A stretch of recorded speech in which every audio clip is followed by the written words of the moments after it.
Welcome to Union Power Coaching, piecing purpose and strength together. Hello everyone and welcome back to the Union Power Coaching Podcast with me, Mike Turnpenny, where each week we look at ways to live happier, healthier and more productive lives. Thank you to everybody that listened last week to the podcast as well as the midweek meditation. They received the most plays so far in the series of, I believe, 10 or 11 episodes now, which is has gone really, really quickly. So it means so much to me. Thank you ever so much. I'm very, very grateful. Please do keep listening. Please do keep supporting by liking, sharing, and subscribing. You know the drill. Thank you ever so much. This week, I'm going to talk about how we can positively react to disappointments and setbacks. How we can always try to spot the silver lining, see that silver lining, however thin it may be.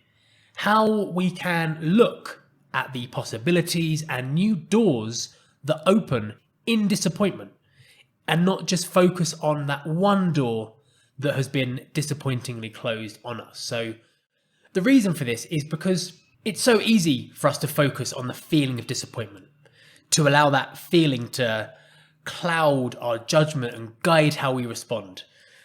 So now, why don't you think about an experience that you've had recently, or maybe the first one that comes to your mind, where something happened that at the time it was the worst possible thing that could possibly happen to you. But after some time, with some retrospect, you realized that it either wasn't such a big deal after all, or in fact that it actually served you in a way that was actually really, really beneficial. Because sometimes a setback actually gives us a chance to improve something. It might come at a time that's maybe not ideal or not particularly convenient, but there's never really or truly a perfect time for anything, whether it's good or bad. So in most cases, the most important thing is to be accustomed to practicing accepting what comes our way, playing the cards that we're dealt, and really, really trying to make the best of it.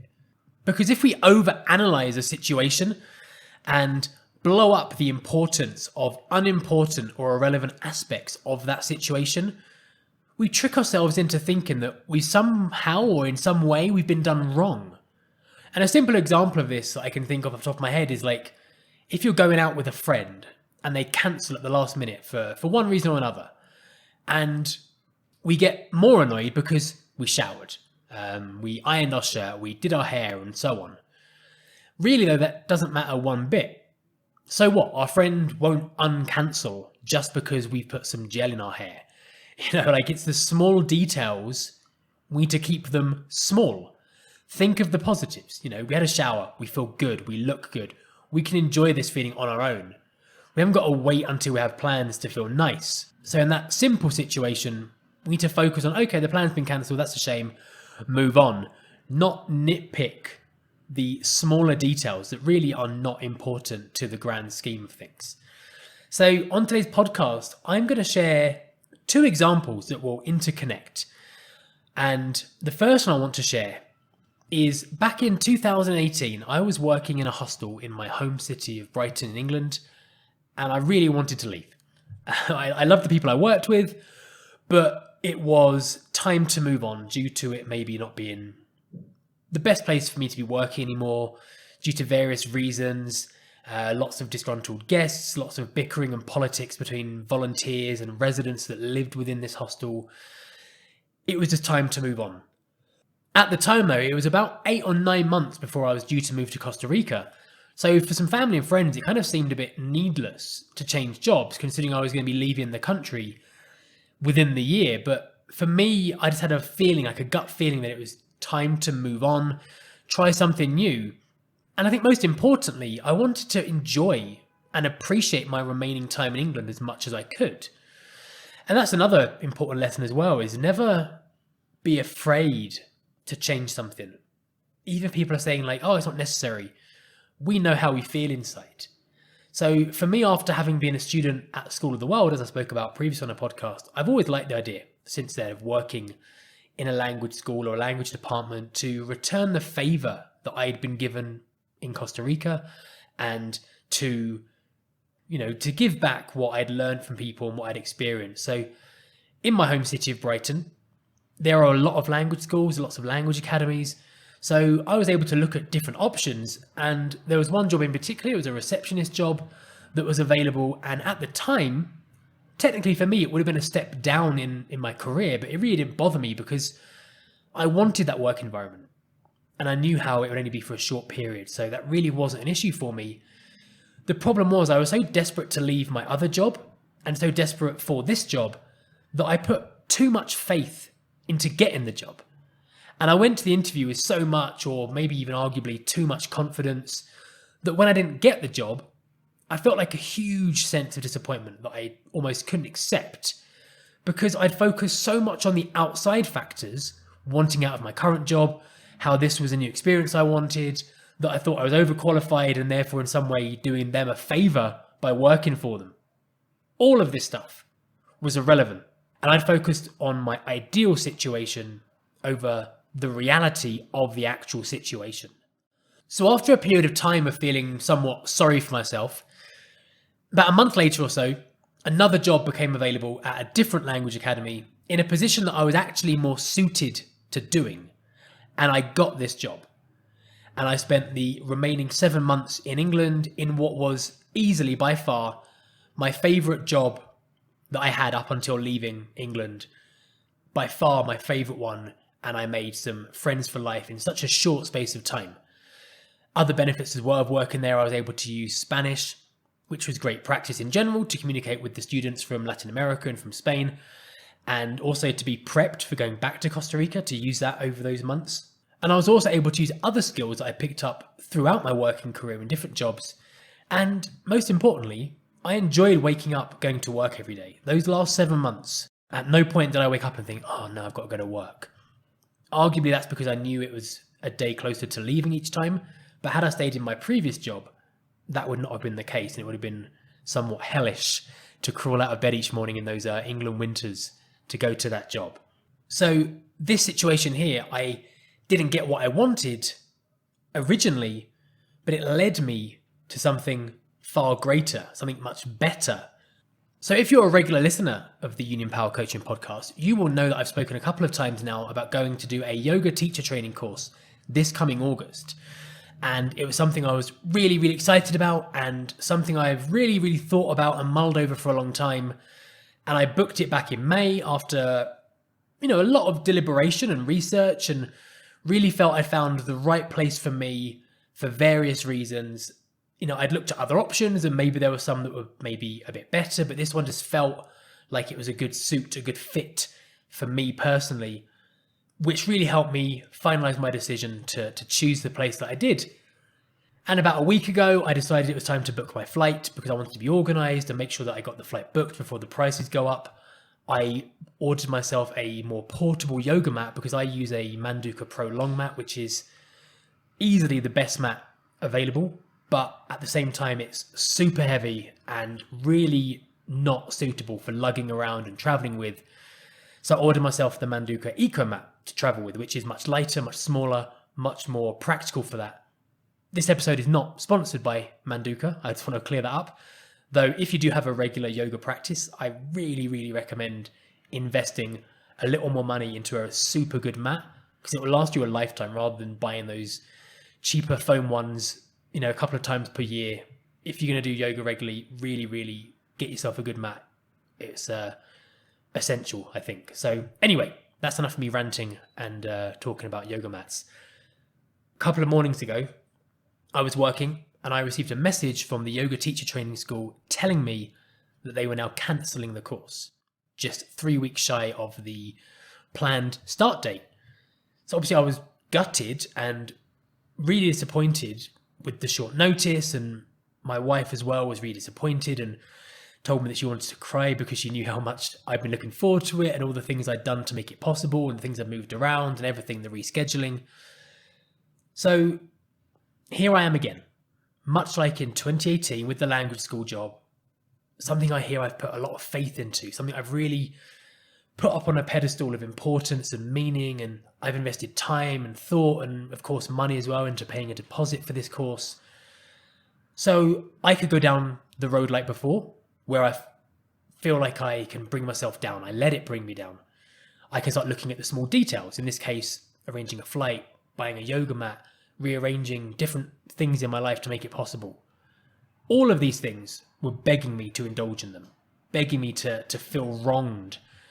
But I can genuinely say, above all of the disappointment, above all of the disillusion, there was a real sense of, okay, what does this mean then? What opportunities will this now present to me? Because I only need to confirm with this school about a refund of my deposit, and that's it. I can update my work schedule, put my availability back again, look at maybe refunding my flight or changing the flight in some way to still utilize that ticket. The new yoga mat is going to be used. I'm going to travel again in my life. I can use it. I can use it at home if I want to as well. This really isn't the end of the world situation that I could have blown it up to become, as disappointing as it was. So I sat down with my wife and we thought about, okay, let's analyze the facts of this situation. So the first question I asked myself was this something I really wanted to do? Or was it just something I would have found fun and interesting? And the answer was that yes, definitely. Something I wanted to do and something I definitely wanted to pursue still. The next question was this something I needed to do right now? And again, the answer was yes, because firstly, these courses are significantly cheaper in Colombia, where I'll be living now up until the end of September. And also because when I get back to Costa Rica, I want these skills fresh in my mind. I want all of this information really, really in my mind and ready to get back into those yoga studios and teaching people. Therefore, we arrived quite quickly at the conclusion that we needed to look into alternatives for me. So we thought about it, and my wife in her downtime as well was looking at other locations in Colombia that offer yoga teacher trainings. We looked at the dates that would match up with the time frame we were working with and with the budget as well, or at least within a stretchable budget. And weirdly, we came back to the first one I'd looked at in May, that I'd wanted to go to in a really nice location right on the beach in what I guess you could call like an eco lodge. The dates were a bit tight, but doable, though the price was a significant jump, which wasn't ideal because I'd saved for a certain course. That was my budget. But I thought to myself, if you don't ask, you don't get. So I explained my situation via WhatsApp to the school, and I thought they might offer me some kind of support or see what they can offer me. Maybe they'll offer me a deal. And that's exactly what happened. I explained that my course had been cancelled last minute and that my budget was restricted, and I wondered what they could offer for me.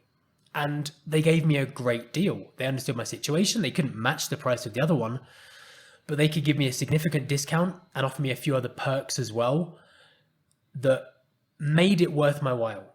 It made me feel like, okay, I'm paying a bit more, but I'm getting more as well. So this really gave me a sense of, wow, this place is offering a really good service. They really want to help. And it made me think, wow, this is going to be a really cool place to go because they're obviously really cool people, nice people, and they want to do good things for people. So after everything, I found myself back here where I originally had wanted to go, arguably a better location with more perks. And this was arranged within about 6 hours of the other one cancelling on me. And this is only because I didn't let that disappointment overwhelm me and waste days or weeks or months of my life with sadness and feeling, like it was unjust. Obviously, I've not been yet, so I can't confirm for sure if it worked out for the best. But what I can say is I have a really good feeling about going to this place. And I've barely really given a thought to the cancellation of the other course because what could I do? There's nothing I can do about it. So I let that go and just use that momentum to help me find these other alternatives. I think of it as like when we're driving down the wrong road. As soon as we realize it's the wrong road, we have to get off at the first possible exit to get onto the right road. And once we're on that right road, everything becomes much clearer and begins to make a lot more sense. To end today's episode, I want to look back at the main take-homes from these experiences and how we can incorporate them into our lives to avoid letting these disappointments and these setbacks impact us too much, and instead let them kind of project us forwards onto bigger and better things. So number one is, don't let the feeling of disappointment develop a dark cloud above our heads. Take the setback as a way to step back and look at the other options that are now in front of us. Focus on just organizing what needs to be dealt with and nothing else, then walk through those new doors that have been opened and see what's going to be presented to us. The second one is, don't let these unrelated and irrelevant thoughts take up any of our thinking time. We will have these thoughts. Undoubtedly, they will leak into our train of thought, but we have to flush them out as quickly as we can because they're not useful, they're not factual, and they're just going to hold us back and drag out this process that doesn't need to be dragged out. Number 3 is not to put so much importance onto something. Having goals and ambitions are great and are, I think, really necessary, but we don't have to build them up so much to the point where not reaching them is the end of the world for us or a complete failure for us.